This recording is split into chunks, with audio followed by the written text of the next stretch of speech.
Welcome to the TSB Podcast. Name in progress. We're gonna rename this shit. Name in progress. Yeah. Are we gonna re-edit it? Rename it. Not re-edit. Well, I think this new name I'm coming up with, at least for this, is going to be FGC, Fighting Game Conspiracies. You know, this dark days, as they say. I'm starting to believe that the FTC dark days is a false narrative. Well, you gotta explain what that is in the first place. Well, there's a couple of things that we need to keep in mind. Capcom abandoned the fighting game division to focus primarily on console exclusives. No. Fuck those guys. They're gonna get a history lesson. Ladies and gentlemen, guys, it's Top Keck here with my co-host here, Oops, from Two Seething Boomers. I'm hoping to embark on a journey with you guys today. We're going to have a little trip, a little nostalgia trip. We're going to go back. We're going to go back to the arcade days. Not like when Pac-Man was going on. It's a little too old. We're going to go back maybe to like the Street Fighter 2 days. I want to say maybe Alpha 2-ish days. It's fucking terrible. We're going to focus mostly on early 93 to 2001. I want to focus specifically on that timeline because I want to say by 2001, the arcade was already dying, specifically here in New York City. Keyword, New York City. Because there are too many people creating fighting game history with the West Coast perspective. And I'm hoping, with the help of my co-host, that we'll be able to shed some light, at least from the East Coast perspective, maybe specifically here in New York City, what was happening with the FGC. And there was a lot of things happening with the FGC. You know, there were certain groups in control. There's no need to name names. We're going to talk about everything else that was happening outside of that. All right? So, sounds good. Yeah, sounds do you good. have anything to say? I'm excited to learn about this. You're excited to learn? Because I'm oblivious to most of it, you know?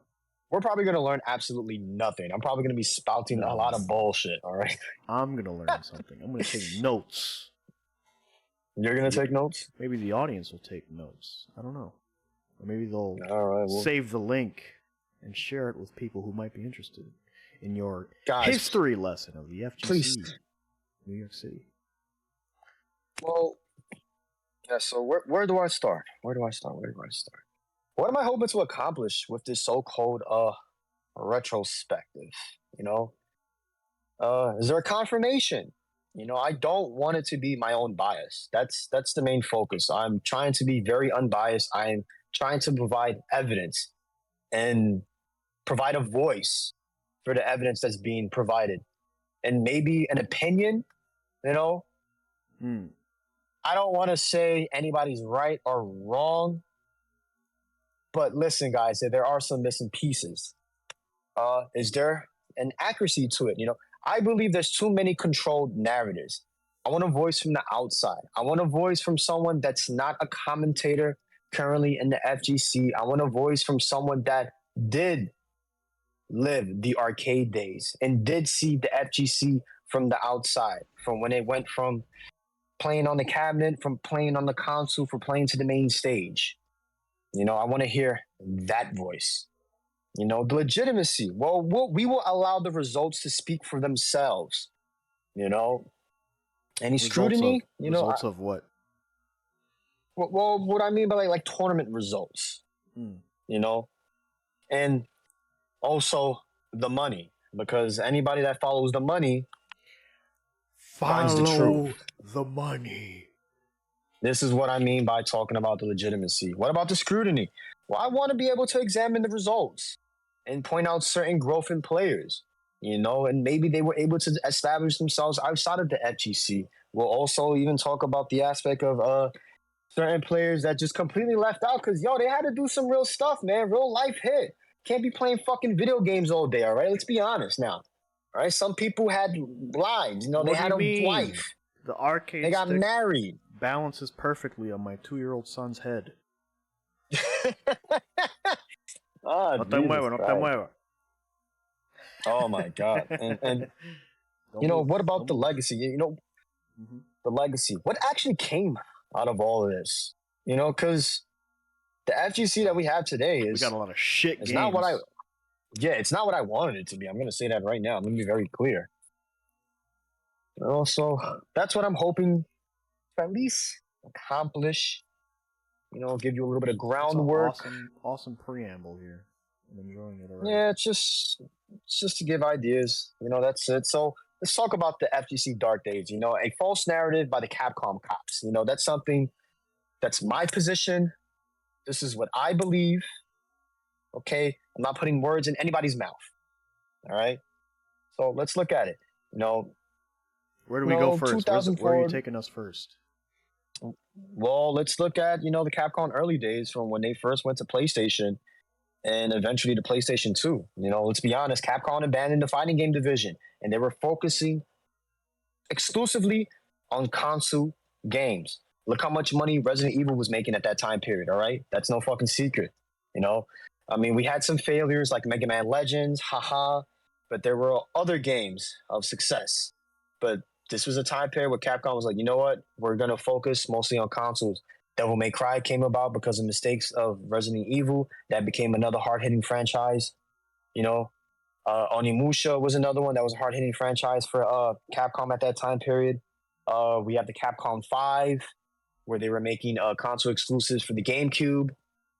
There's a lot of things there, you know. So they were really trying to step away from fighting games at this time period. It just wasn't the model anymore. The arcades were already dying. People weren't wasting money at the arcades. People were now buying games for home consoles. And we'll talk a little bit more into that and why I believe people were focusing into home consoles. You know, it was getting a little dangerous out there, you know. Other noteworthy games were being released, but mostly ignored. You know, what's the best fighting game? And I think that's another big issue also. You know, at that time period, people considered Street Fighter as the premier fighter. You know, there really was no growth for other fighting games. There was a level of toxicity, you know, back then. Let's be honest now. You know, it was a tougher time period. You know, you couldn't just say, "Oh, I'm a Tekken fan. I'm a virtual fan." People would be like, "Yo, get the fuck out of here. We play Street Fighter in this house. Don't you ever come back here." You know, and the word was law. That was pretty much it. You know, it wasn't like now where we're a little bit more inclusive. You know, like, oh, guys, you know, we play a little bit. Nah. You either played Mortal Kombat or you played Street Fighter. You know, the tribalism was very real, guys. All right, let's not lie to ourselves. You know, we had the rise of games like Tekken and King of Fighters. You know, international presence. You know, and we also had the American solidification of these games. And what I mean by international presence, the KOF was a very big game in the third world countries. All right, guys. In America, nobody gave a fuck about KOF. All right, everybody was too busy playing Street Fighter.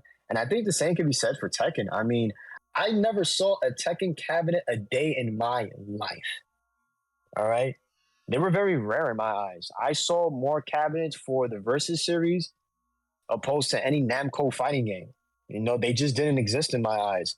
Maybe other arcade that were more focused on specialties. Maybe you can find a Tekken cabinet there, but they just didn't exist. I think that's why Tekken was so successful as a home console game. Even when I was younger, when you would find random... And please interject me. Please interrupt me. Like when I was younger and I'd go around to like bowling alleys or laundromats, there'd be like random arcade machines in there. And more often than not, it was usually a Capcom one. Like you'd see Marvel vs. Capcom, you'd see like Street Fighter Alpha, you'd see Street Fighter EX even. I don't remember seeing any like... And that was released in the early days of the PS2, you know? Or like Mortal Kombat, you'd see that sometimes. Tekken, not so much. Yeah, like I remember seeing more Soul Edge cabinets than Tekken cabinets. I think the Tekken cabinets were just too expensive, you know? That's just my point of view. I don't know. I don't have the arcade numbers. Maybe we'll do another episode where we will look at the amount of cabinets that were released officially, you know, because there were a lot of bootlegs on the markets also, you know. What else do I have here? To be a bootlegger in the 90s. Oh, man. Oh, God. Yeah. I'd be a bootlegger in the 90s. Yo, you know how much money they were making in the 90s? The bootleggers, yo, it's fucking crazy. Yeah, so that's just a little bit of the groundwork that I want to lay for people down, lay down for people. You know, because people have this idea that, oh, the FGC dark days, you know, there were no games released. Like, no, there were games still being played. You know, just because Marvel vs. Capcom 2 was released in 2001, you know, and that was it. You know, when we had CVS 2 and Third Strike, you know, that was it. There were no other fighting games. You know, we got Capcom Fighting Evolution in 2004. Oof. Okay. Terrible fucking game. What were they thinking? Holy shit. That might have killed the fighting game division for Capcom. That's why they refused to do any other fighting game. They got like a small team and they were like, make something happen, something exciting. So what happened is that after the development, and obviously we're going ahead because we still haven't talked about the arcade days here in New York City, but we're just laying groundwork, guys. All right? We're just giving you the context. You can have an understanding that the idea of FGC, it's not going to be organized, but the FGC Dark Days is fucking bullshit. So after the development of Capcom vs. SNK 2001, SNK fails. Capcom acquires all the developers and programmers from SNK, and they started working on a new secret project. That project was Capcom Fighting All-Stars. And because of playtesting in Japan and apparently in California, I still haven't found any information confirming that the players were not happy and the developers weren't happy, so they canceled the game and they made Capcom Fighting Evolution, which was a bastardization. They took all these different properties, they just put them together on this 2D plane, and they said, fuck it, here's the game, here's these bullshit grooves. Like, the game didn't go nowhere. I think the game only lasted maybe 6 months. And then it was only featured at Evolution out of respect. That was it. You know? Yeah. But that a lot of people are under the belief that game right there killed the fighting game division for Capcom. They didn't want to focus on it, you know? And you can look at all the games that Capcom released for PlayStation 2 and PlayStation 1. You know, a lot of them were not fighting games. Like, I'm sorry. I mean, certainly they were inspired by them still, though. You had Monster Hunter, you had Devil May Cry, like the principle. I mean, a lot of it was the arcade releases. Into their some of it was the arcade releases, but nah, like, you had like Breath of Fire, which was a RPG. You had the Capcom Generations, which this is around their time period where they were taking all of their arcade classics and repackaging them for like the newer generations on PlayStation. You know, so that's why I'm not counting like those arcade games that were re-released. Like, they were focusing mostly on newer stuff like Resident Evil, Dino Crisis, the Street Fighter Alpha series, which was a big deal for them. Because remember, a lot of people forget that the Alpha 3 sold very well on PlayStation 1. You know, the Gem Fighters, Strider, the Mega Man series, they were selling very, very well. You know, they released all of them, I believe. No, I think it was Mega Man 8 that was on PlayStation. I believe it was on PlayStation and on Sega Saturn. You know, but they did re-release some of them, I believe, on the PlayStation and on the PS2. Like the X3, the X4s, the X5s, X6, they were selling well. You know, yeah, Capcom was just focusing mostly on just not the arcade. I don't know how to put it. They were focusing on action games. You know, they just didn't give a fuck at this time period. You know, that's pretty much it. You know, it's such a weird thing. I mean, I understand why people say it was a dark days in terms of like, oh, you know, there weren't any good games to play, but I mean, you know, they have to produce a number of cabinets, and if they project that no one's going to buy those cabinets, you know, they might see that the genre. All right, now that we're talking about the cabinets, let's talk about it now. Yeah, let's talk about the cabinets now. I don't know specifics. I'm guessing here. No, yeah, because around this time period, there was a lot of different arcades opening up in New York City. Now, guys, keep in mind, I'm talking about the New York perspective.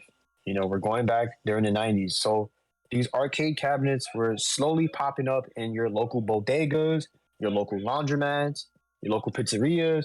They were everywhere. You know, you could find them everywhere. And a lot of people saw business opportunities and they started opening up their, you know, specialty arcade chains. You know, There was a Mets player, I believe, I forgot his name. I don't know if it was Dave Franco's. I forgot his name, up in Brooklyn, that had like batting cages, and there was an arcade out there. You had your Broadway arcades on 42nd Street. We'll go into a little bit about that. You had your Access Arcade, which is like a laser tag arcade here in New York City. So you had a different arcade establishments, that were out there. I guess we can look at some of those pictures. Oh yeah, you're looking at the pictures right now. Yeah, and these were big deals. These were money makers at that time period. A lot of schools would have trips there. A lot of birthday parties. This was making a lot of money for people. I guess. Did I give you the photo of Broadway Arcade? No, I didn't. Oh, I am terrible. Let me give you that really quick. I'm seeing some shady people out there in the front of this arcade. Oh, we're gonna talk about that. The shady people. You want to play that video with the lady walking? Yeah. You can play that really quick. Spend a day. Wow, I look for this really fast. Lucky or what? An arcade. So this is from Cyber Chasers. Yeah, this is Broadway City Arcade. I love this arcade here, man. This was the best. Yellow, we have a winner. Yeah, and they had a little bit of everything. They didn't. Yeah, they had like the. What is this? Yeah, they had like a novelty. No, this is it. Because it had Broadway Arcade had multiple floors. It had like one section where you had like obviously the. Yeah. Listen, man, it was educational. Okay, it was educational. Take home a but no, seriously, they had like you could play this fine. Yeah, they had like these different things where you could play little skee balls. You could throw some hoops. But they had like different floors, but you had like different racing games, fighting games, beat 'em up games, like you can name it. So these things were big businesses. Like people were trying to figure out how to come up with different arcade hybrids. Like there were arcade clubs, arcade restaurants, arcade everything. And obviously these places were in operation for long hours. And it gets to a point where the sodium levels become very, very high. Anybody that plays fighting games knows that, we don't like losing. All right. Nobody likes losing. I've heard of many stories of people fighting in the arcades. All right. Let's not lie to ourselves. Even today, people fight at tournaments. All right. We don't talk about it. Everybody says we got to chill with the sodium levels. It's perfectly fine and everything. But I think what killed the arcade in New York City, and actually, no, I don't think it anymore. This is a confirmation. What I know is that when they started shooing up a lot of these arcade places and people started getting stabbed and everything, and people need to understand this. Some of these arcade places weren't necessarily family-friendly places. There were certain adults there, but they had ill intent, Chinatown Fair. Who had ill intent? Bad apples. That's how I'm gonna classify them as bad apples. Yeah, bad apples. Because I'm trying to be political about it, and I'm also trying to be nice. I'm trying to figure out what's that. Is she just gonna play this thing all day? Yeah, she's just playing the games. Yeah, that's it. I'm just trying to show people how Broadway Arcade looked. That's it. But I'm getting to the juicy part of Chinatown Fair, and like I'm gonna be honest with you, like I've witnessed a lot of people doing heavy drugs there. I'm talking about heroin. All right, I'm talking about people shooting up. There was a back part, and there's older videos of Triforce Johnson talking about Chinatown Fair. We've spoken about this in our older episodes. We don't have to bring any of that up. The degeneracy that was happening in these areas. So it's not surprising that the mayor of New York City took action.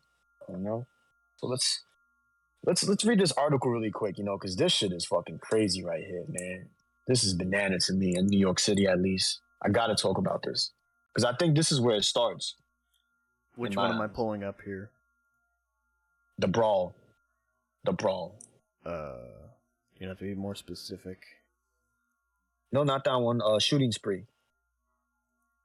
Yep. Yeah, post? Shooting spree turns into. Okay. Yep, that's right. Yeah, this is when things get a little sticky really quick. Give me a second here, guys. So a blood feud between rival groups from a Rockaway housing projects turned a Times Square arcade disco into a shooting gallery yesterday morning, leaving 8 people wounded by gunfire, 2 stabbed, and others injured in the stampede to flee the club, police said. Nearly 400 clubbers were dancing to the rap music of 50 Cent at Broadway City Arcade at 241 West 42nd Street at 2:40 a.m. When reacting to a perceived diss, a man pulled out a 9mm pistol and opened fire in the jam-packed club. So like, and you got to understand, like, this is also around a time period where they decided to gentrify Times Square. Because people keep forgetting, Times Square was a very sleazy March area. 10th, 2003. 2003, yeah. All right. So this is after 9/11. All right. And mind you, there was already other fights happening at Broadway City Arcade. You know, a lot of people getting beat up. You know, so people were getting fed up. You know, they wanted to clean up the city. A lot of these establishments had to get shut down. I remember certain local arcades up where I was in Spanish Harlem started getting closed because apparently there were operations for drug fronts. You know, I'm trying to find a news article for that and I can't. You know, maybe that's for the better. And I guess people keep trying to make the arcade seem like, oh, you know, the arcade days, it was wonderful. Nah, I mean, it was wonderful because there were those memories that we were playing games. Yeah, but like I said, you know, like there are people that ruined it, you know, for others. So let's go back to this. Yeah, I heard 4 or 5 shots. But if there was more, it was hard to hear because of all the screaming. Said Marcus Irizarry, 20, everybody stop and drop to the floor. And then a security guard said, everybody get out. The most seriously hurt victims, a man shot in the chest and a woman shot in the stomach, were in critical condition at Bellevue Hospital.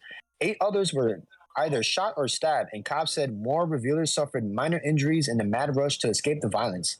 Marcus a female witness told now. Holy smokes. Marcus is 41 now, yeah. A female witness told police that the meeting at the club between the two rival factions whose feud dates back to their childhood was a coincidence. That's fucking crazy. You mean to tell me so a bunch of Project Beef is the reason why the arcade is dead in New York City?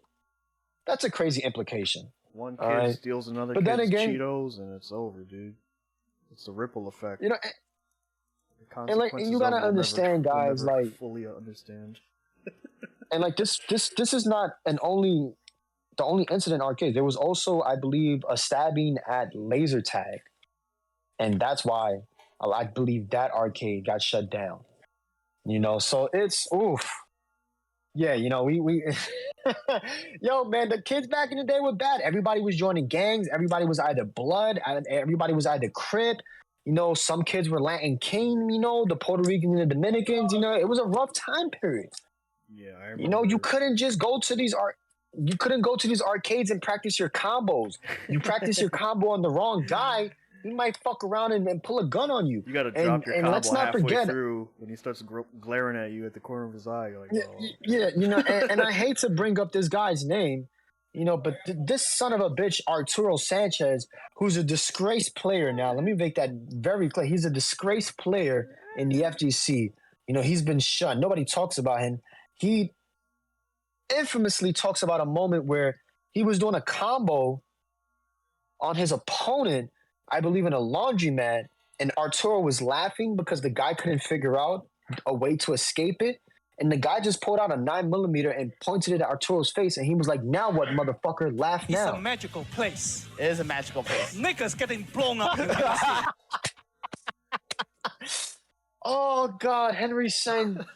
Oh, he is a national treasure. Yo, we got to protect him, yo. Yeah, niggas was getting blown up, bro. Real talk. You would get stabbed for doing certain combos. And you got to understand, everybody was playing fighting games, you know? And certain people couldn't control their sodium levels. You know, and this is why I feel like people were just like, yo, we're going to chill out. We're going to chill out. We're not going to these arcades, you know? Because around this time period, the PlayStation was already introduced. Okay, so obviously it wasn't arcade perfect. So hold on. So you have all these incidents at arcades. Are the arcades dwindling down in player counts around that time? Fuck yeah, the arcades were already dying. So were there like safe havens, like some, like, you know how they do like Bum's House, you know, and stuff like that? Was there stuff like that going on at the time? Do you know? To my understanding, yes and no. A lot of it is through forum posts. I couldn't find anything. These were like old Street Fighter 2 players that would get together and play like maybe on a Super Nintendo or a Sega Genesis, or maybe if somebody had like a copy on PlayStation. But it was very rare. And keep in mind that these things were expensive. You know, to buy like the arcade peripheral for a PlayStation or a Sega, you know, that was expensive in itself. You know, a lot of the California players, they had the luxury of being able to acquire a Moz stick, you know, by Foul. And rest in peace to Thal, you know, and his wife. You know, they were responsible for supplying, you know, arcade enthusiasts with true arcade style cabinet parts. You know, like I'm talking about like the arcade panels made out of real wood. Like I have an original mod stick, you know, made by Thal. It's made out of real wood, original arcade parts, you know. I have an optical IL in here. It's usually they'll be paired with a P360, a Wiko P360, you know, where it's full 360 movement. You know, those things are like $300. I have an optic IL. These also go for $300. You know, like you know, so it's very expensive. You know, these arcade parts. You know, so the people in California, they had that luxury. The dudes in West Coast, I mean, the dudes in East Coast, we didn't have that luxury. You know, we had to have tougher skin. You know, I really wish that some certain East Coast players would speak up on that. You know, because you had to fight, you know, in certain areas, because you had to travel to go to different laundromats and different pizzerias and different bodegas to play different games. And if you were in the wrong neighborhood, you know, you might fuck around and get jumped. So you had to have thick skin. You had to know certain ways to maneuver through the neighborhood, you know, or you had to be that person and carry a fucking knife and a gun in your pocket. And God forbid that you're trying to practice your combos. Somebody comes up from the side of you and you're like, yo, listen, bro, fall back. All right. I'm just trying to practice my combos here, please. You know, it's fucked up because obviously I'm creating a comic book narrative, but I'm just trying to show people that, yo, this is the reality. What the fuck was going on in New York? You couldn't just go to certain places, you know? People are telling you can go to your local bodega. You hear that? You got some plot lines. Yeah, like you can go to your local bodega, you know, but were you popular in your local bodega? Was it safe in your local bodega? You know, let's be honest now. Let's stop trying to pretend, you know. There were certain dudes that were bullies, and that's why they were in controls of the cabinets, okay? Like it's funny, I'd be a kid walking into places and like very shitty and shady places, and then like you wouldn't really realize it until you were older that you like the places you were going as like a 10-11-year-old probably shouldn't be going in there. Like these weird little corner stores and shit with like fucking bad lights flickering and bulletproof glass on the windows. There was one cabinet that I always wanted to go to. I mean, a cabinet, an arcade that I always wanted to go to as a child. I only went there once. And the only reason why I wasn't allowed there to go again is because the Mexican gangs will go there and fight all the time. And my mom forbid me from going there. And you listened. So like, yeah, because of no, and apparently, yeah, they were always fighting it. And apparently it got to the point that they had to shut that arcade down. Because like all the Mexicans, they would go there, play KOF. And like you got all these rival gangs. They're trying to settle beefs in KOF. One dude says the wrong thing. Everybody's getting hit over the head with a Coors Light bottle. Like, this shit is crazy. And before anyone thinks you're saying, you know, like Mexicans like a derogatory things. No, they were like from Mexico or whatever. Yeah. These were like Mexican players in Harlem. Yeah, like yo, this was Spanish Harlem. You know, like there was everything. It was Puerto Ricans, blacks, Dominicans, Mexicans. It was a melting pot. You know, the black dudes were good at Marvel. The Mexicans were playing KOF. And then from what I've been told, a lot of Puerto Ricans were playing like weird games like Soul Edge and fucking they were playing like Dragon Ball Z Fighters. And obviously they were also playing Marvel vs. Capcom with the black dudes. Like that's what I've been told. Like that's a fact. You know, that it's been well known that a lot of top African American players, top Hispanic players were good at Street Fighter and the Marvel vs. Capcom series. Like, not to say that they weren't good Mexican players, but like the top ones were predominantly like the black ones, the Puerto Ricans, the Mexican.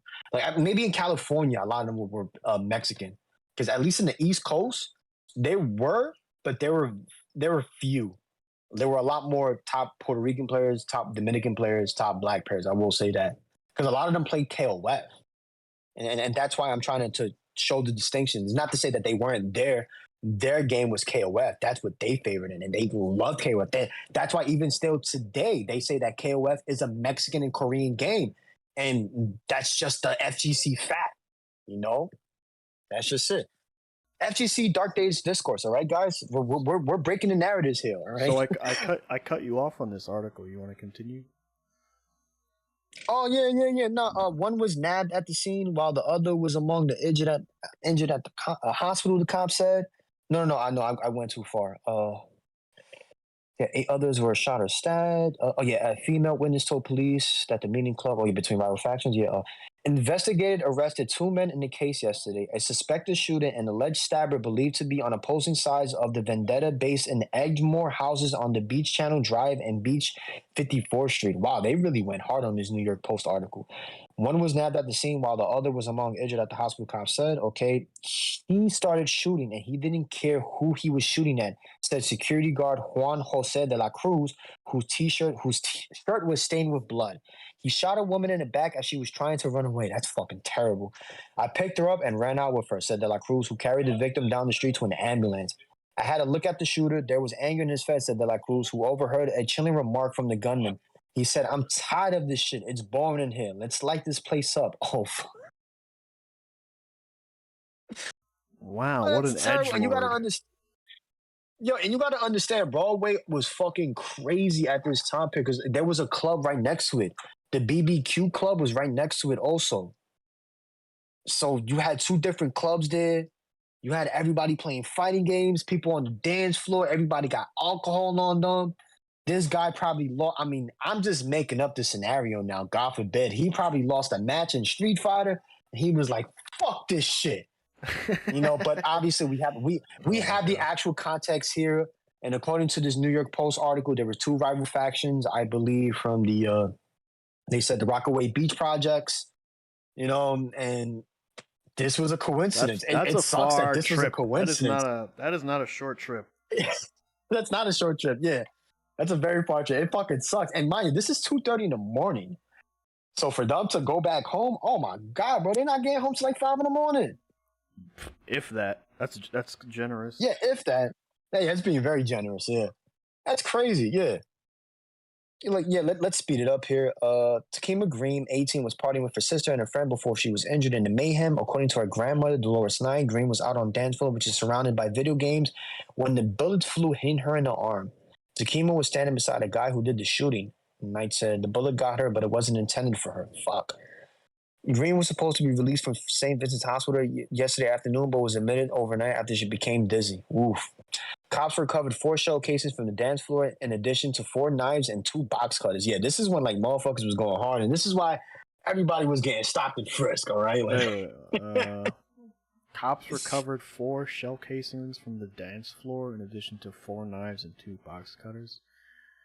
People are just dropping knives and box cutters as they're running away, I'm guessing. Yeah, because they didn't want to get caught. This is what I'm trying to explain to people. They're getting rid of the... Okay. Yeah, come on now. You hear shots, it's like, oh, fuck, I got to get out of here. Wait, there's cops outside. I'm dropping this shit. Let me dip. Or there's somebody else like, yo, I got my knife in my hand. Oh, shit, they outside. I'm dropping it here. Let me keep going. So many different scenarios. Or they get scared, and this is why we're trying to... drop it. Yeah, okay. I guess. Yeah. Sorry to detract. That was just a weird line that I read. When you said. Nah, man. Like we're just trying to add the context here, guys. Like there were arcades still alive, but they were already dead. All right, they were already dead in New York City. For California, maybe it was different. Maybe they were dwindling down in California. New York City, it was dead. It was a dub. All they had was Chinatown Fair, and Chinatown Fair was a fucking cesspool. I'm gonna make that very clear to you guys. All right, it was a nice place. Someone like Triforce Johnson, who is an FGC leader, will tell you the facts. It was a fucking cesspool, all right? These are just the facts, man. Cheeseburger, man. That's all I'm going to say. Cheeseburger. Cheeseburger, man, yeah. And there's this rule of thumb here, the 2D to 3D era, there was already 3D fighting games out at that time period. Like I said, Tekken was already out. It was possible that it was a lot more popular on the console. And I think around this time period, people were already gravitating, I think from 2001, from arcade to console. Because like I said, the arcades were already dying. Dreamcast was already out. PlayStation 2 was already out. Xbox was already out. There was no need to go to the arcades. I think at that point, if you already had a group of friends that were top players, there was no need to go to the arcade. You could just play within yourselves, and just train with each other. And it's not too different what's happening now with these smaller Discord communities where you'll grab 2 or 3 friends from that group, and then you'll come up with your team from there and you'll train amongst each other. So it's not too different. So this whole Dark Days discourse is fucking bullshit because we're just repeating history now. Are we going through a FGC Dark Days right now? No, they're saying that we're having a renaissance. And why are we having this renaissance? Because the games from this time period, back from 2001 to 2003, are now being played again, in 2024. So it's interesting to me. What are the Dark Days? Because the people that were fucking complaining were fucking trash. The people who are complaining right now about these old school games are fucking trash, So what Dark Days, guys? I mean, the Renaissance. Help me out here. I'm losing myself. Help me out here. We have Renaissance art from back then, and the Renaissance had a lot of innovative and amazing types of things. I don't think we're seeing any high art or innovative games here. We're seeing a lot of slop. So maybe a repopularization is a better term. I get autistic with my words here. Well, and the reason why I'd say the Dark Days is because are we gonna label the Dark Days between 2004 and 2008? That 4-year period, because that 4-year period was perfectly fine. There were still games being played. Tekken was still being played at Evolution. We still had Guilty Gears at Evolution. There were even other people looking at older alternatives. They were saying, maybe we can go back to these other games, like the Sailor Moon for Super Nintendo or the Gundam Wings, So what FGC Dark Days are they talking about? Is this a narrative that's being promoted by the Capcom cops? Or are they being paid by Capcom to say, it was tough around this time period, we didn't have any Capcom games. But we know why they didn't have any Capcom games, because they weren't they weren't focusing on fighting games. They were focusing on the home console games. That's what made money for them. And it wasn't until a music intern by the name of Yoshinari Ono that was just like, guys, maybe we should work on a new Street Fighter. And apparently that development started around 2004. So where's the Dark Days? Like, this is what I'm trying to explain. Where are the fucking Dark Days? Development starts around 2004, all right? And then the arcade release is in 2008. That 4-year period. Capcom was able to study what was happening within the FGC. So what Dark Days? They knew what was happening within the competition. They knew what Namco was doing. Look at Tekken 4. Look at Tekken 5. Did we forget how much did Tekken 3 sell on PlayStation 1? How successful Tekken Tag Tournament was on the PlayStation 2? And that was a release title. That was a very successful game. There were people that owned the PlayStation 2 that didn't even realize that they had a copy of that game, okay? Like, what Dark Days? What Dark Days? If we're going to talk about the death of the arcade, the death of the arcades is in 2001. It already fucking died, guys. What are we talking about now? Broadway Arcade in New York City closed in 2003. It was more of a Dark Days because of just that the overall, like, everyone had Street Fighter 2 on their mouth anywhere you went. And by the time it was like 2007, 2006, like, it wasn't much as in the zeitgeist as it was. And then when Street Fighter 4 came around, it was like everybody kind of got behind that game and try to make it the new Street Fighter 2, and it kind of like bring it back into the public eye. Well, I think a lot of this has to do with the discourse happening on Shoryuken.com and other forums. So this is not a secret. Because of forums, we had the creation of the Battle of the Bay tournaments, which was a discourse between top players in California discussing who is the best in Street Fighter. So they decided to have a tournament. And with those results, they were able to determine who was the best in Street Fighter. And they continued that series and ended up becoming the Evolution series and so forth. And around that time period, Street Fighter 2 was already out. Battle of the Bay 1. Oh, God, this is when I have to go back now. Yeah, the first Battle of the Bay, I believe, was in 1996. That was Battle of the Bay 3. And then you had Battle of the Bay 4, which was in 2000, which had Super Turbo, Third Strike, Street Fighter Alpha 2, Street Fighter Alpha 3, and Marvel vs. Capcom 2. And then Battle of the Bay 5. B5 is when Justin Wong first came over. And obviously the 4 games there, Super Turbo, Street Fighter Alpha 3, Marvel 2, and Capcom versus SNK. So once again, where are the fucking dark days? Because between 2000 and 2002, they're still playing the same fucking games. They were already in a dark period. Don't you get it, guys? What people aren't realizing is that the games that were being played required fucking skill. These people were crying for a new game because they wanted to be good at it. They didn't want to have to relearn a game that they played already. They wanted to learn something new and be like, oh, I'm learning this new tech. I'm the best in this game. They didn't want to keep losing in the older games. They felt as if, oh, there's nothing else for me, to establish it. But yet there were other players that were climbing the ladder. It's a very interesting discourse now. Because there were still people talking about who's the best Street Fighter player back then. None of this and it's funny because nobody talks about who's the best in Street Fighter 4, 5, or in 6. Nobody cares. Well, in 6, but when you talk about like a game in Super, well, in 6, it's more of the money that's being made. Because Kakeru is not the best player, but look at the amount of money that he was able to acquire. What about that Chinese player who retired right after? Is he the best player? No, he's just the first player to win $1 million. Yeah, there's a bit of that money. There is a bit of that money aspect to it, but I do think there's a certain narrative people, generally people who enjoy consuming Street Fighter 6 as a game, I think they are interested in who is the top player. I mean, they were really, I would say people were really invested in Street Fighter 5 at the time, but now that the game is kind of passed on, I don't think, and that's normal for that to happen. People don't really probably care as much unless it was like a really influential game like Street Fighter 2. Like I feel like maybe then people would be like, who was ultimately the best in that game, maybe.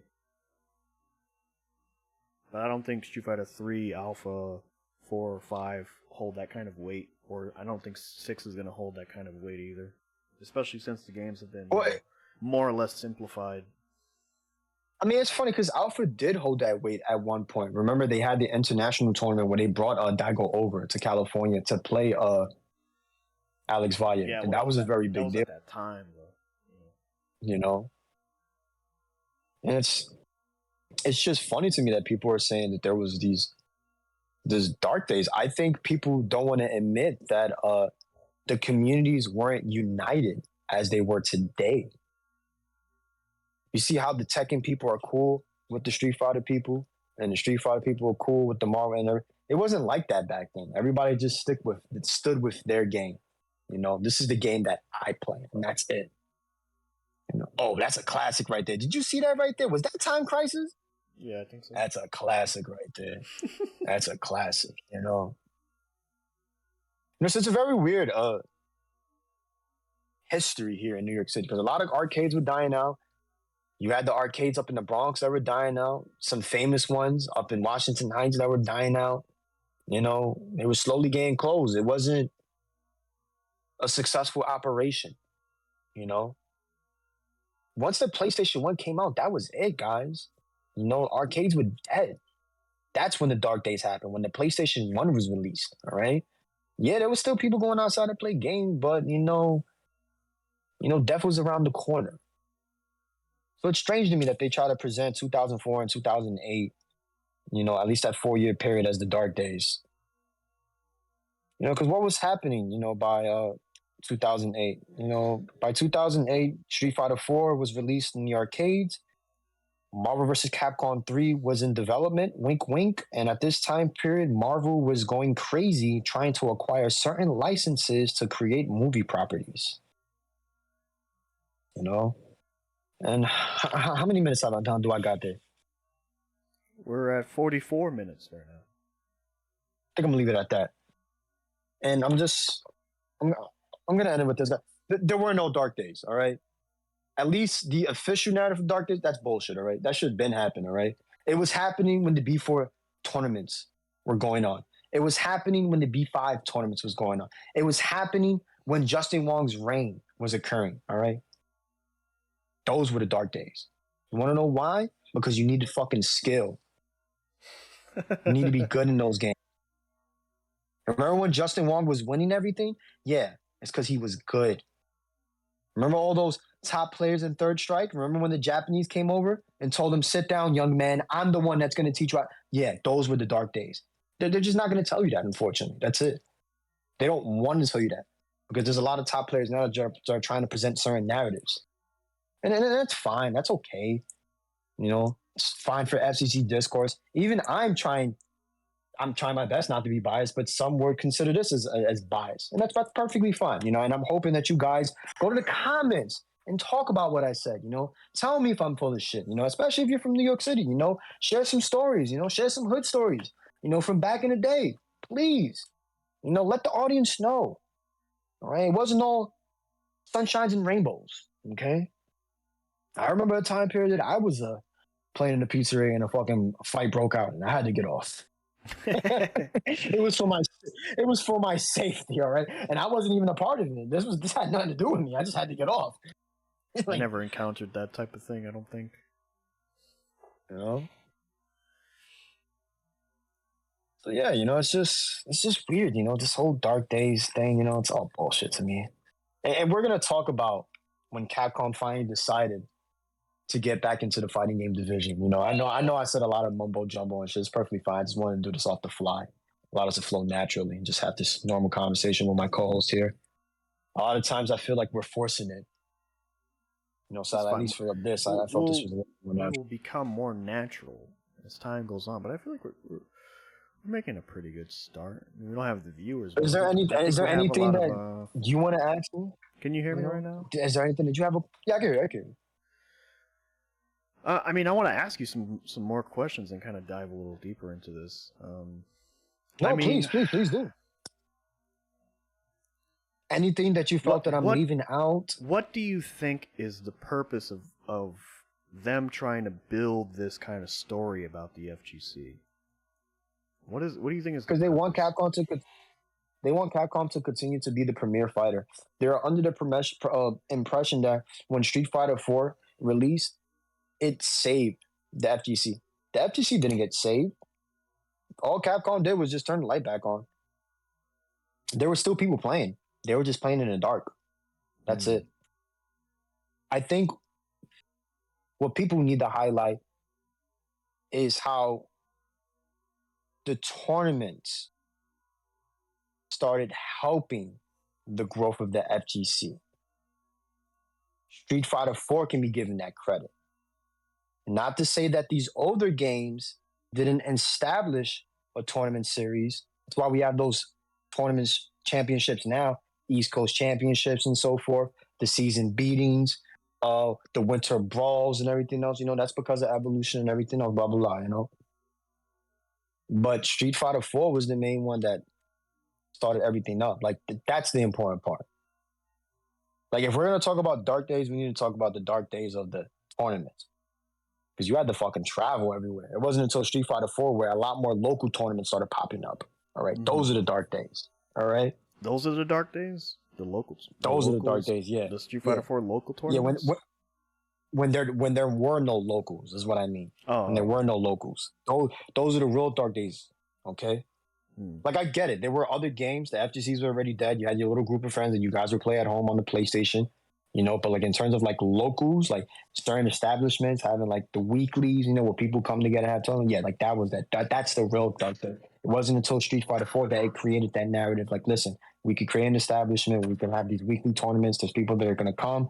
You know, we have the space here. We can have majors and so forth. It wasn't until Street Fighter 4 that actually became like the full business model, you know? It existed during the Marvel 2 era, but Street Fighter 4 solidified that. You know, we have to give credit where it's due. So, what would you say about can you describe the era after Street Fighter 4? Like, what has that become? The era?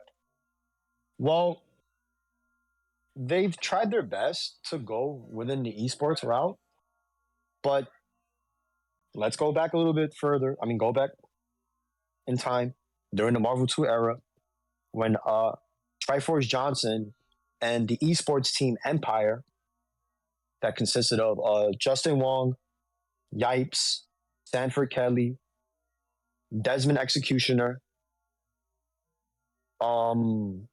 Oh my God, I'm forgetting a couple of other players' names, and there were a lot. There were a lot because this is around a time period that Empire was really in control of everything. They had first-person shooter players. They had Triforce rounded up a lot of players around this time period. It's crazy. We're gonna have to do a deep dive on Triforce also. Like he's very important. No, because he helped grow the FGC and nobody wants to give him fucking credit. Book Triforce on the show. Let's get. We're gonna do it. No, because it's like and that's another thing. Like during the so-called dark days, Triforce Johnson was helping push the FGC. He was helping push the FGC in Spotlight. He was helping push the FGC on networks. The reason why the fighting game community was on MTV was because of the Empire Arcadia, Triforce Johnson. And I fucking hate the fact that so many people meme on Triforce and they hate him because they say that but besides the whole toxic and whatever controversy, listen, fuck all. The guy's a pioneer, all right? We have to separate the art from the artist, all right? Like, yeah, the nigga's a scumbag, all right? Whatever. I don't care about that. I'm looking at his contributions, all right? That's all I care about. All the controversies, let's put that behind us, all right? Because you can't wipe history away. You just can't. If you eliminate Triforce, you eliminate Justin Wong. And that's the truth. I mean, listen, he was already trying to make it esports. A lot of people didn't see his vision. They didn't like what he was trying to accomplish. We already had the Major League Gaming back in the day. You know, a lot of people didn't see the vision. That was the issue. And keep in mind, nobody really had the money. And nobody was really receiving the funding from Capcom. It's not like now, you know, where people are getting paid under the table. You know, a lot of people aren't saying that there are certain tournament organizers that are getting paid under the table, and they're not saying that, all right? And we might have to expose the truth on that, all right? I might have to do some real digging. I have to reach out to some players. But they were already trying to make it grassroots. What happened now is that the corporations got involved, and by creating certain incentives, now players are forced to sign a contract. I wouldn't say physically, but they have to stay in line in terms of what is said the culture in the social media sphere. FGC, right? Yeah, it becomes the culture. Yeah, unfortunately, yeah, because you're streaming, you have all the eyes on you. You can't necessarily speak bad on a game. You can. It's weird that how now we live in an era where a developer can text you on Twitter, you know, and say, we don't like that you said that. It kind of we want you to say this instead. Because it's like, you're not fucking paying me. You know, like the developers, like let's say I'm KOF and you're Street Fighter, like I'm not going to talk bad about your game. Like I'm going to keep my distance. So, if there's collaborations, we'll collaborate, but I'm not going to say anything about your game, even though, like, maybe my game says, like, the game itself is saying, like, I don't like what Street Fighter does, like, mechanically, let's say. And then you rely on, like, the journalists or the top players to be honest with you and say, well, this game's not so good. This game kind of sucks. But, we have this access-oriented, like, journalists and access-oriented players, even streamers. They don't want to talk bad about, the game right now. They're just going to say, oh, man, this game is so great. And then they'll even go as far as, like, pooping on the old games, even though those are perfectly fine and some of the most beloved games of their time. So it's like, pick one. Was it bad or was it beloved? And to add context to that, it's funny how during the dark days, it was perfectly fine to talk shit about other games, Yeah, it was normal discourse. You were telling the developer and you were telling the consumer what you, as like a knowledgeable person about the subject, thought about the game, and then the consumer could make an educated purchase. The developer could say, "Oh well, does this person have a point here?" Now you're ostracized for having a fucking opinion. They don't give a shit anymore. All right. Well, you lose your access. Capcom stops calling you. The views on your money. The views on your channel go down because you're being negative. We don't have an ecosystem to kind of support people with critical analysis of things. Is that really grassroots? Like, I understand, like, back in the day, it was kind of fucked up at certain arcades. There was a lot of shady people, but there's still shady people today. You know, you guys don't even talk about the sexual abuse that's happening at all these tournaments. I mean, now all of it's coming out with the Guilty Gear community and what happened with Smash. You know, those fucking degenerates. Jesus Christ, you know, it's terrible. I mean, what were the dark days? I keep saying it. I feel like the time period we have now is darker than back then. These people, what's going on here? What's going on here? Put that down. What's going on here? What are you doing? Yeah, what's going on here? Yeah, at least the people were honest. You know, I mean, yeah, I did a weird angle talking about how one incident at an arcade led to the closure of other arcades. You know, because people were fearing that these establishments were harboring bad apples. You know, and they didn't want the crime to spill any further. You know, and keep in mind they were cleaning up New York City too. Like, let's keep in mind, like Giuliani was cleaning up. All right, everybody was getting locked up, and so was Bloomberg. Everybody was getting locked up. All right. So what were the dark days? You know, back then it was a little bit normal. Everybody stood in their lane. You know, but everybody still played their game. There was still a discourse. Now, God forbid you say anything bad. You know, they'll screenshot it and oh God, yeah. Oh.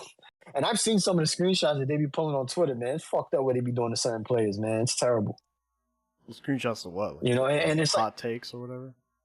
Yeah, hot takes, and it's just like everybody's just shitting on one person. It's just like you're just giant echo chambers, and I'm just like, it wasn't like that before. But you guys are saying this is the dark days. A majority of players, and it's funny, like a majority of players, like they're not going to be knowledgeable enough about a certain game to know whether or not a certain top player is saying something that's valid.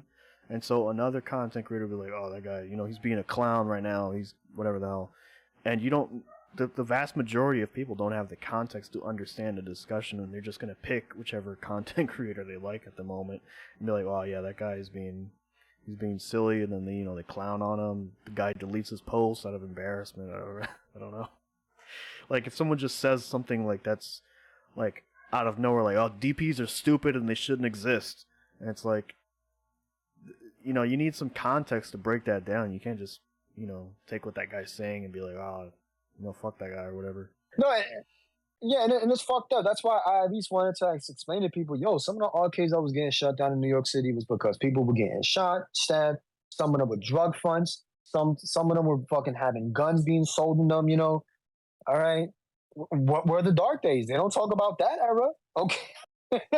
What were the dark days, ladies and gentlemen? I'm trying to understand this. I'm trying to make sense of all this. Are we talking strictly about like the games? And then that's bullshit, because there were other games to play. There were so many games to fucking play. All right. You mean tell me you didn't want to play them because you weren't good at it? Because you had to learn again? Nah, come on, man. Maybe that's why everybody was angry at the Third Strike players when there were certain groups of people that got nice at Street Fighter 4. What Sanford Kelly said? You're only happy about this game now, but once you start losing, you start bitching like everybody else. You know, the intelligent Sanford Kelly. What game was that? That was Marvel 3. But he made a point, you know? These new games, they don't carry... And that's another thing, the whole legacy argument. You know, you've been playing these games for so many long. I had this legacy muscle memory, but yet these new modern games don't allow me to perform in a manner that I'm comfortable with. You know, I understand that discourse, which is why I still play Marvel 2 to this day. Like, I refuse to play any of the new games. They're all terrible. You know, they just don't have that level of execution or excitement. That's just me. You know, but what else were you going to ask me? I know there was something else you were going to say. I apologize. That's how in New York. So it's basically... Sorry, I muted myself there. Can you hear me? You hear me good? I muted myself. Yeah, I can hear you now. So, no, like I don't know, because I didn't grow up necessarily in this time period. So if I did have a good question, I'm not gonna have it because I didn't grow up then. Like, I visited Chinatown Fair, you know, obviously a couple times, but I wasn't really like a big arcade goer. You know, a lot of my time was spent playing these fighting games like by myself. Like I'd be on Xbox playing CVS2, or I'd be on like playing those 3D fighters on the PS2 with my cousins. Like I wasn't really going to arcades and exploring everything. And you know, I did ask like, you know, what era are we in now, and like maybe like what do you see for the future of the fighting games in general, or the fighting game community? Because you know, we went through the dark days, quote unquote. We went through the golden age, quote unquote. We went through the resurrection via Street Fighter 4, and then it spiraled into this, you know, esports era where everything is very controlled and very, you know, let's call it toxic positivity in a sense, where you know, you can only say good things about a product and its community and what's happening, even though, you know, like you said, there's controversies and stuff still happening. There's still shady behavior going on. What do you think we're going to go into moving forward, maybe in the next 10 years, assuming the world doesn't explode? Oh, good Lord. Well, I'll put it to you this way. And I'm happy that you laid it out in that manner. So let's keep it above. The Street Fighter 2 era was the dark days, all right?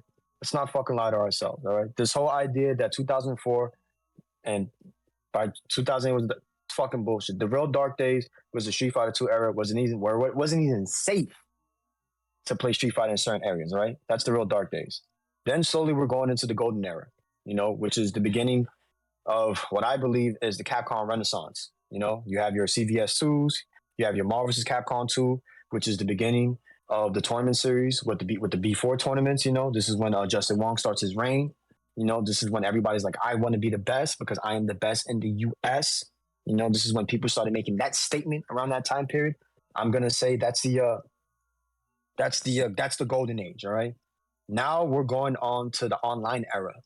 All right, which is I'm gonna say the start of 2008, because this is when Street Fighter 4 is first released in Japan in the arcades, and then when we got it in 2009, we had access to online, and this is when everybody was able to play online at that time period. And which is funny because that statement in itself is not necessarily true, because there were other fighting games that did have online capabilities, but for some reason we are giving the credit and the boom to Street Fighter 4. But obviously, we're gonna have to provide that context to you guys so you can better understand, you know, the statements that we're trying to create.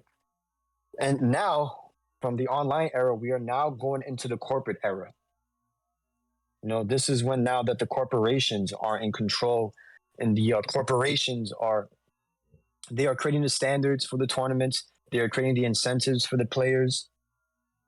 And they basically got the players signing contracts. Let's not kid ourselves. You know, a lot of these players now are being Twitch streamers. They're getting sponsors. You know, this is like when the real bucks comes in now. And, y'all heard walkie-talkie blowing up now? We're doing a Jesus Christ. We're doing a show right now. We're doing a show. We'll get back to you in a bit. Right now. We'll get back to you in a bit. Yeah, good boy. Yeah, we'll get back to you. This is perfect for the episode. I love it. This is perfect for the episode. Oh, my fault. I didn't mean to poke fun on y'all niggas. I just wanted to let y'all niggas know. I just fucking seen he's cursing he's cursing on the video. Kick him out. Kick him out, man. I'm sorry, man. PG-13, I apologize. I know YouTube be doing their YouTube stuff. Yeah.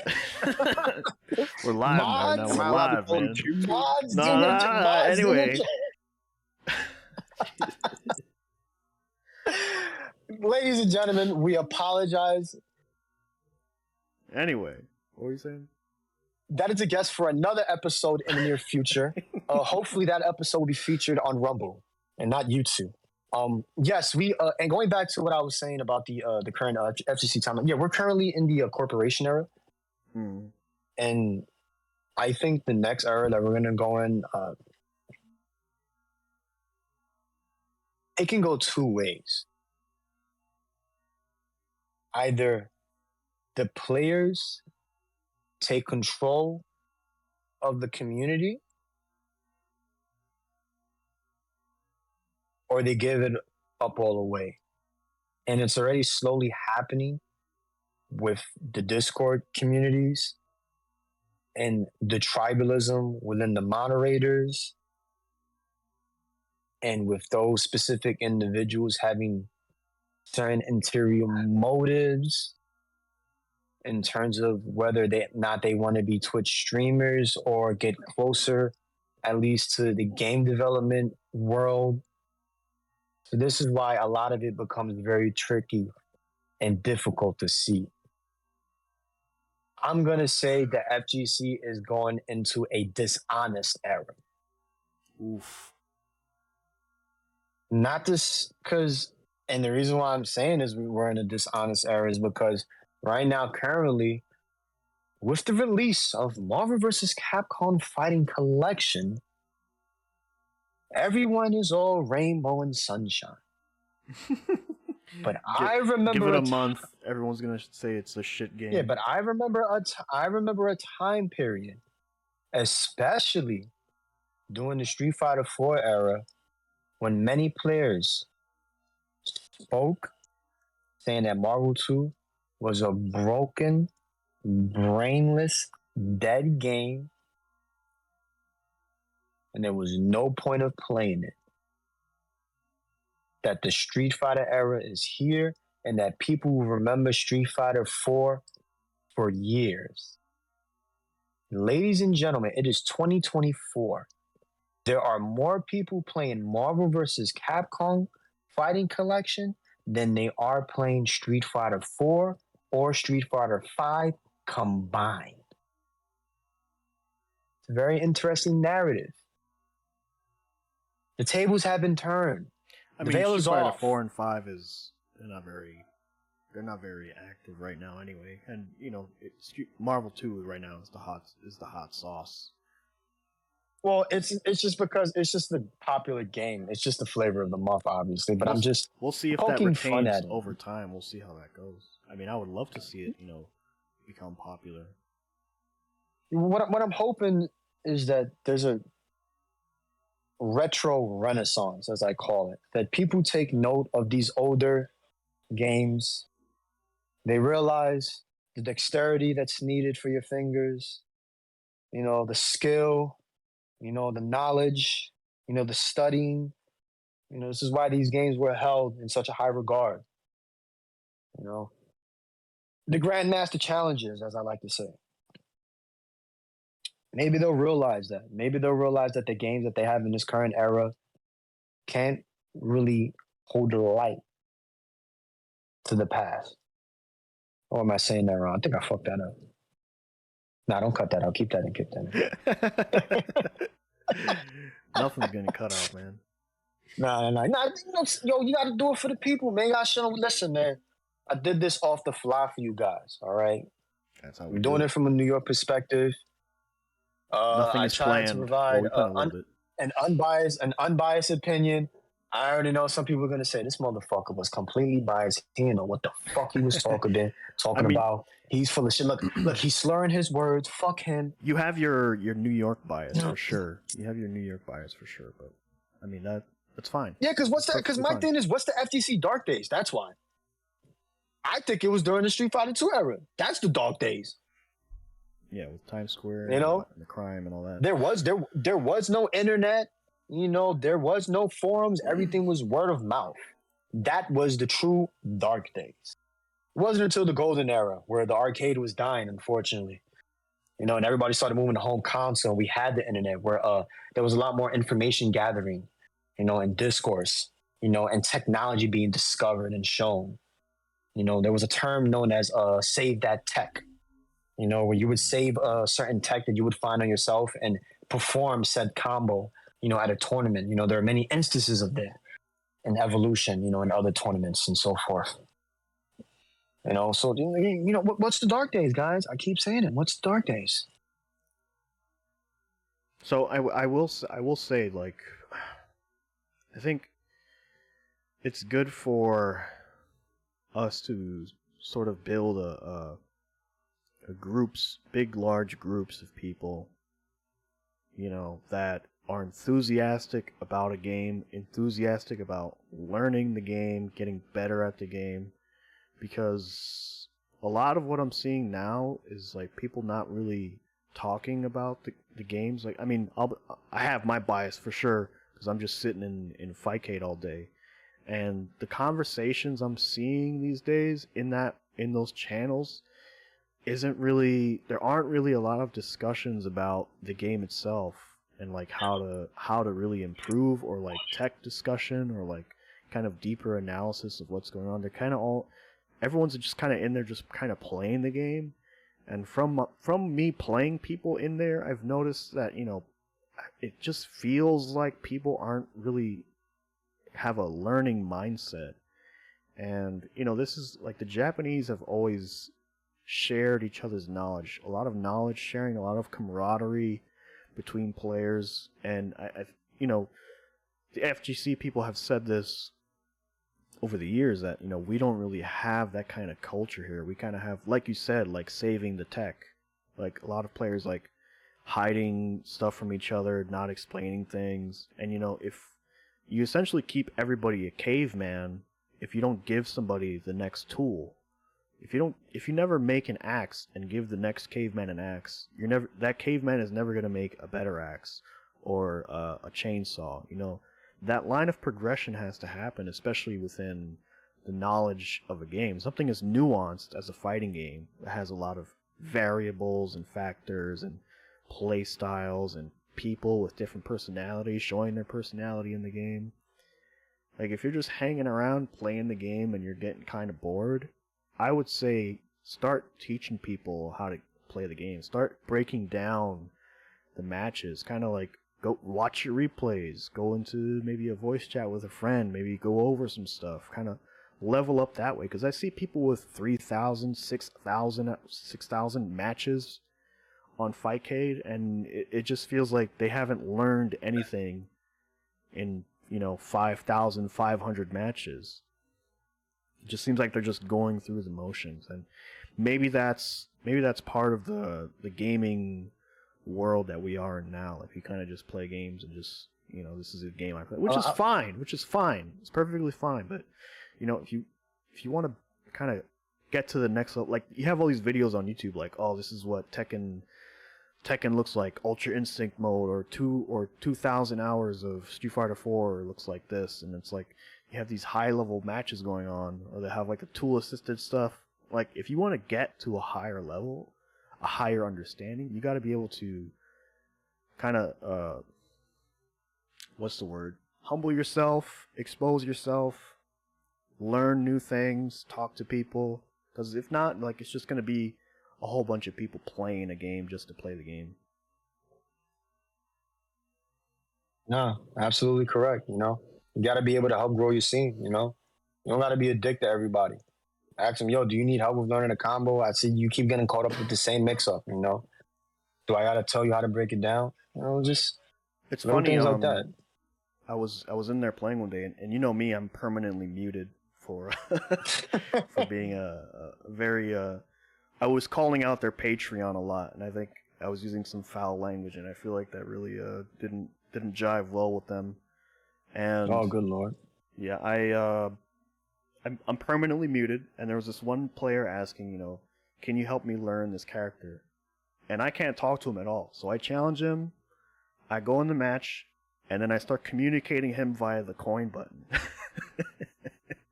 He's standing over there. I'm standing over on the other side of the screen. I'm pressing buttons, and then when he does the button, I press the coin button. Good job. And I went through a whole bunch of stuff with him for like an hour.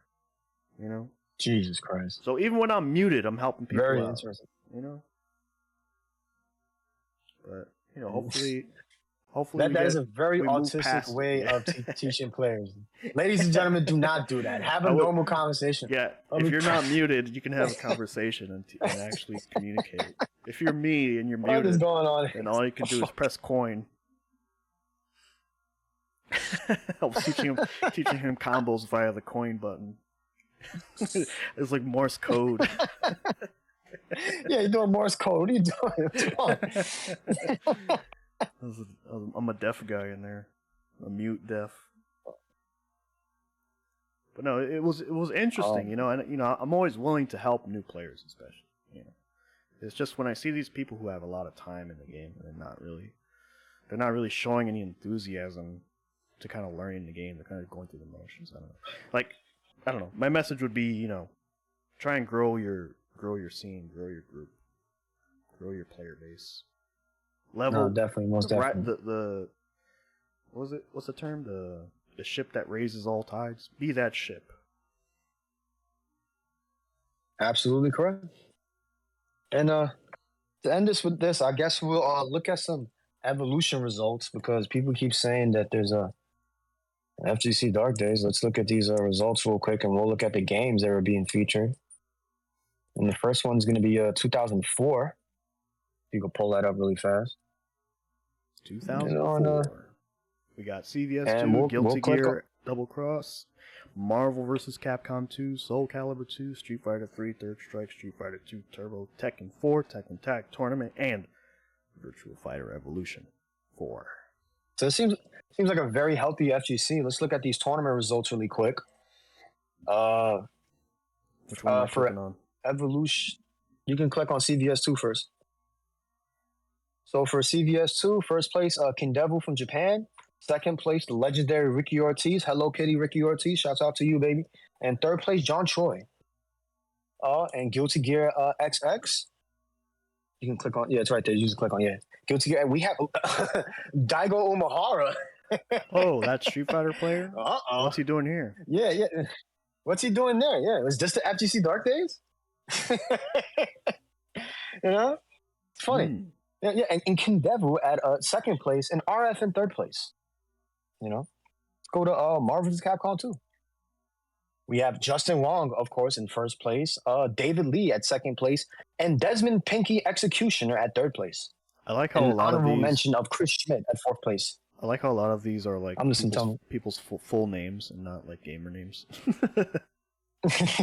And then we have Potter here, that we saw on your coverage of the EVO 2024. Oh yeah, Potter's an old man. That's Harry Potter. He's an old man. He's a legend. And at Soul Calibur, you know, at first place we have RTD. Second place, Mick from France. And third place, Soul Nemesis from Canada. You know, those Canadians, you know, they're really dirty there in their Soul Calibur.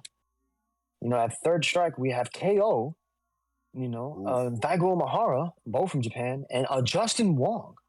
I believe this is the year of the infamous Daigo parry. The legendary KSK, Kokujin, and Mike Watson as well.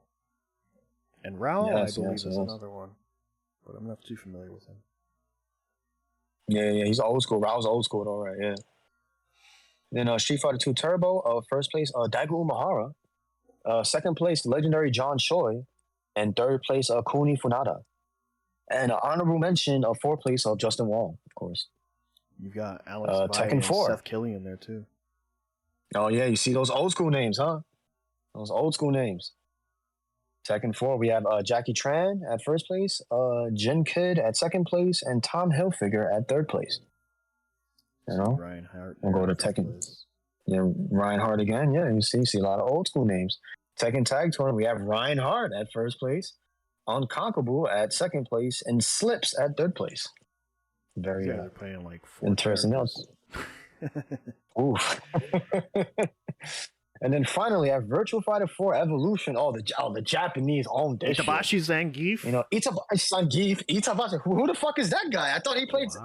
His name is Zangief. The guy plays Street Fighter, doesn't he? Wow. Is this the Dark Days? Jesus Christ. Showtime at second place. And third place, Kurita. And an honorable mention of Reinhardt in fourth place. So Reinhardt got three top 8s. Did he get the most top 8s this tournament? To show you how nice that... And just to point that out, I want to point something out to you guys. Capcom vs. SNK is already an old game. Street Fighter Third Strike is already an old game. Street Fighter 2 Super Turbo is old as dirt already. Marvel vs. Capcom 2 is an old game. And I believe Soul Calibur, I think, is in its first year. Oh, Justin Wong got a maybe second year. I'm not too sure. Yeah, Justin Wong. No, yeah, Justin Wong 2 year. And then all these other games, I think, were in their first year. I think Tekken Tiger Tournament first year, Virtua Fighter first year, and Tekken 4 first year. I think Daigo, Justin Wong, and Reinhardt have the most top 8s in this. If I were to not analyze this fully. All these games already... Say it again, I apologize? If I were to not analyze this fully and just say it from what I see here, I would say Justin Wong, Daigo, and Reinhardt had the most top 8s, tied for 3 top 8s. The most top 8s? But I could be wrong. Definitely. No, definitely. We'll have to look at it again when we do a full deep analysis of evolution and everything. But yeah, all these games are all old as dirt, and like there's no complaints here, guys. There's no complaints about any of these games. You see multiple players in multiple top 8s. They're all playing all the other games. A lot of good games. All right. Let's look at Evolution 2005. If you scroll up, you'll see 2005 right there. Yeah.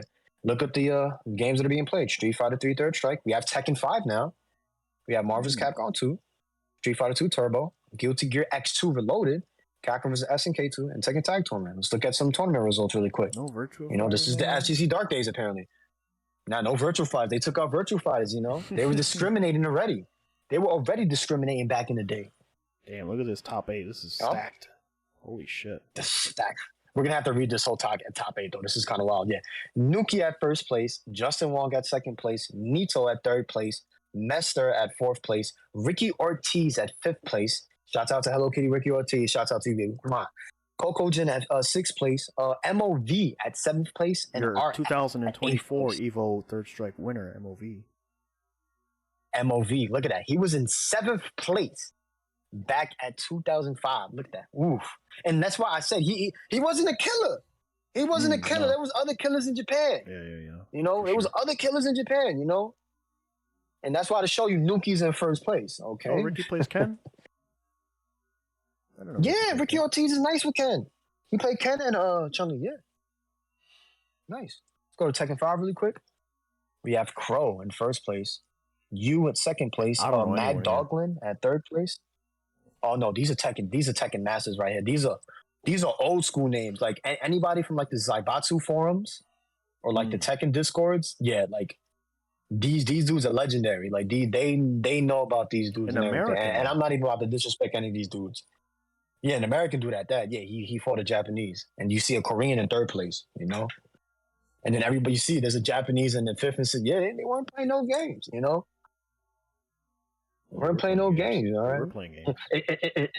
I mean, they were playing games. No. But is this the FTC Dark Days? This is a brand new game. Is this the FTC Dark Days? Look at this top 8. Look at the diversity in this top 8. I don't know. Marvel 2. Let's go to Marvel 2 now.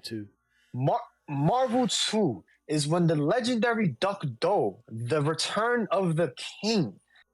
He is first place here. Yipes Mendoza in second place. Harry Potter in third place, and Justin Wong in fourth place. Yes, this is when Justin Wong was losing. Yes. Wow.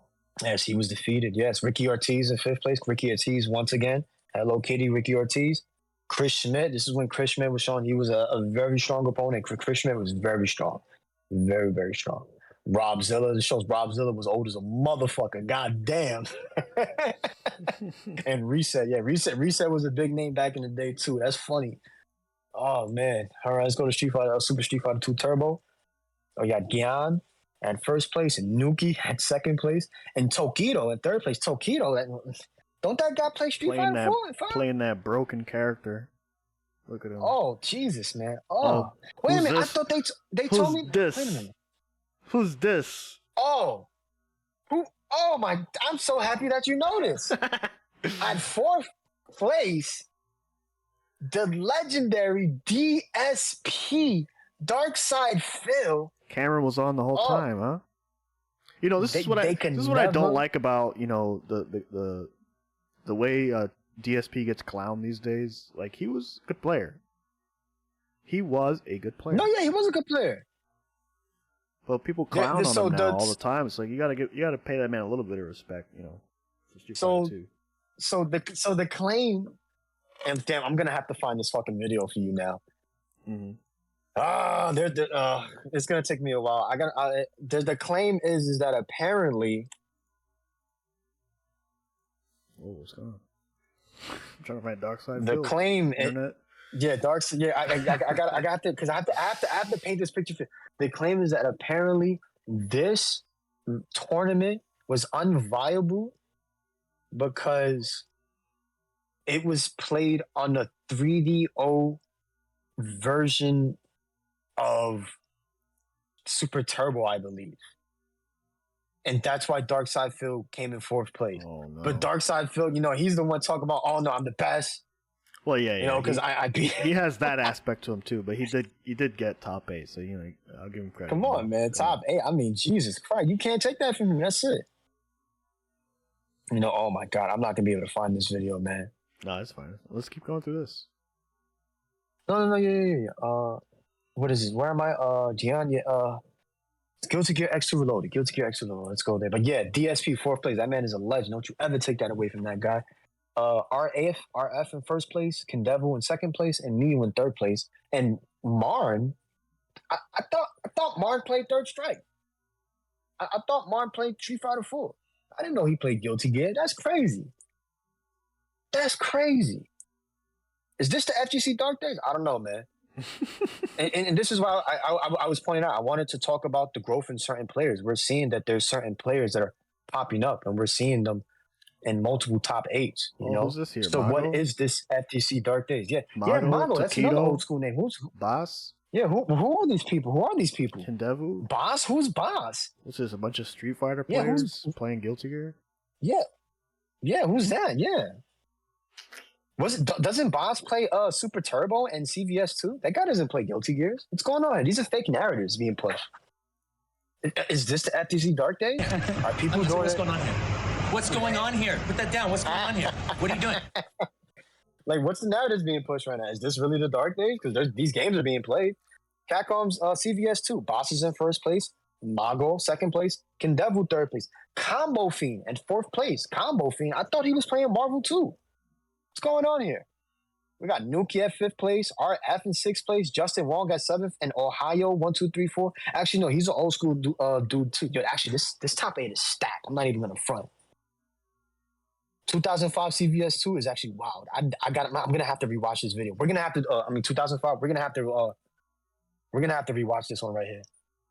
We're gonna have to do an analysis of this. This top 8 is stacked. All right, let's go to Tekken Tag Tournament. We have Kudans, who is a legendary Tekken player. Oh my God, legendary. We have Reinhardt in 2nd. Kudan's at 1st place. Reinhardt at 2nd place, and Tommy Hilfiger once again at 3rd place. I think Tommy Hilfiger is an old school player. I'm gonna have to look him up because he's in a lot of these Evo tournaments and top 8s. He did really good. And honorable mention of Slips. We have Kroos right here. Crow at 5th place. He was an Evolution champion for Tekken 5. It's crazy. Yeah, and that was Evo 2005. So I think guys, keep in mind, you've shown here that the quote-unquote dark days of the FGC, you're seeing a lot of action, especially between high-level players playing a lot of different games as well. And we're not even done. We haven't even gone to 2006 when Dead or Alive 4 came out. We had Hyper Fighting Street Fighter 2. I mean, that came out. That was an anniversary edition. We're getting a little long in the tooth. No. We don't have to do that. I'm just trying to point out that look at the other games. 2007, we have Virtua Fighter 5. We have Zencore Plus, Tekken 5, Dark Resurrection. Whoa. And then 2008, Street Fighter 2, 2006. Yeah. We cannot have a DSP again. Well, what's the Dark Days? What's the Dark Days? What are these Dark Days they're talking about? And the reason why I'm pointing out 2008. Because 2008 is the year that Street Fighter 4 was released in the arcades in Japan. Only certain cabinets were received in America. And Tatsunoko versus Capcom was also showcased at this Evolution. That's why I'm pointing this out right here. Here's the first Street Fighter what's the 4 FCG Dark Days? In 2009. That was 2009. No, we're going too far. We're going too far. I want to say that for the next episode. That's why. Going too far now. I wanted to say that for the next episode. But yeah, what's the FCC Dark Days, guys? I know I made this long-winded. I know I made this kind of weird with the whole shooting angle, but I'm trying to just point out, hey, the arcades were already dead. All right, everybody was already playing on home console. What the fuck is everybody talking about? All right, we did that a lot earlier than what everyone is saying. All right, I'm just trying to point that out now. And also, what is the FGC Dark Days? What is it? Tomorrow. From 2004, 2008, there was a Dark Days? Tomorrow. I think we're in the dark days right now. No, we're in the dark days right now. Because all you motherfuckers get to have an opinion, just like me. We get to post up videos on YouTube and talk shit about the FGC. We get to do all this discourse on Twitter. Everybody's having an opinion. Everybody's arguing with each other. It's a bunch of echo chambers. We're in the dark days right now. I'll admit that. This is the FGC dark days. You want to know why? Because the moment I open up my fucking mouth, this game gets patched, no matter what. I mean, that is a big aspect of what's going on. You are correct. It's the truth. It's the truth. And that's in any game. I could just scream at the top of my lungs on Twitter, and the game is going to get patched if people scream loud enough with me.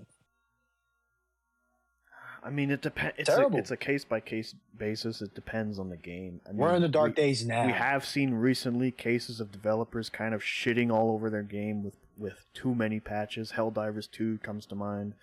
Fighting games have been doing this in the past. You know, Dragon Ball Z just got a weird patch. Yeah, man, I don't know, man. If you play your old games, I guess they don't patch. Yeah, man. Patched. Hopefully. Yeah, man. Hopefully some guy... I mean, they did patch the Marvel vs. Capcom collection, like I told you. They took out the Juggernaut collection, sons of bitches.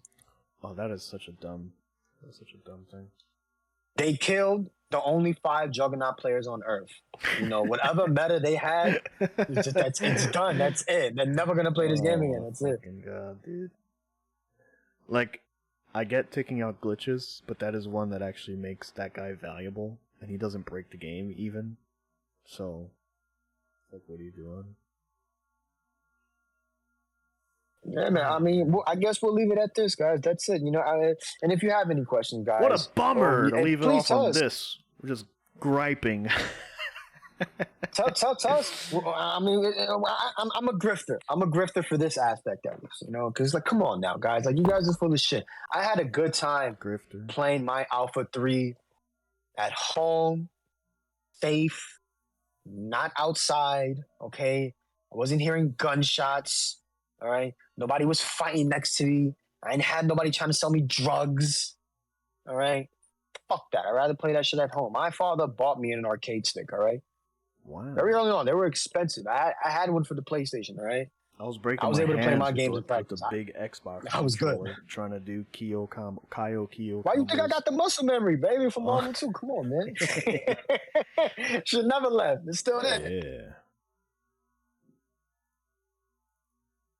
Yeah, man. That's it. Yeah, just wow. The discourse about the dark days. Listen, the real dark days is when Street Fighter 2 came out. There was no internet. All right? And then later on, people were making fake narratives. Are going to disagree with that. I'm the best at my arcade. A lot of people are going to disagree with that. But no, people. I mean, I understand people are going to disagree with that, and I'm fine with that. It's okay. Yeah. You know. But I'm just saying, this is a New York perspective. The New York perspective is the dark days came out a lot earlier. All right. I'm not sure about the West Coast. That's just me.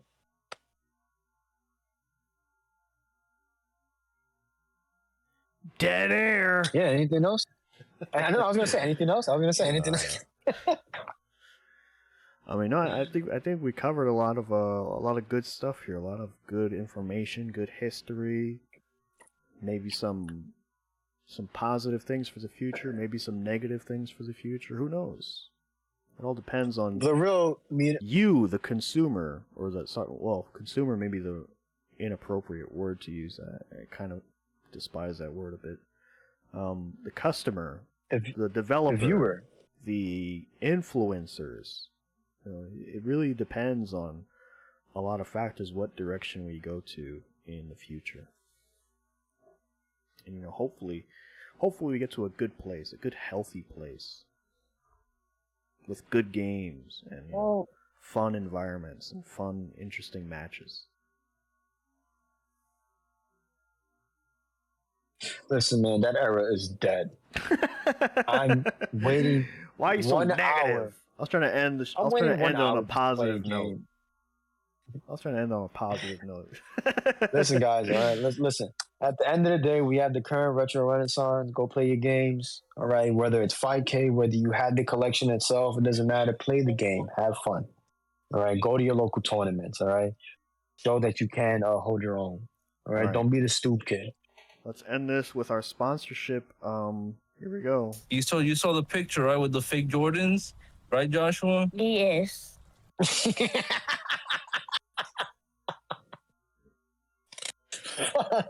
Come on, man. You can't do that. That's our sponsors. See you guys later. Oh, God. See you guys. Jesus.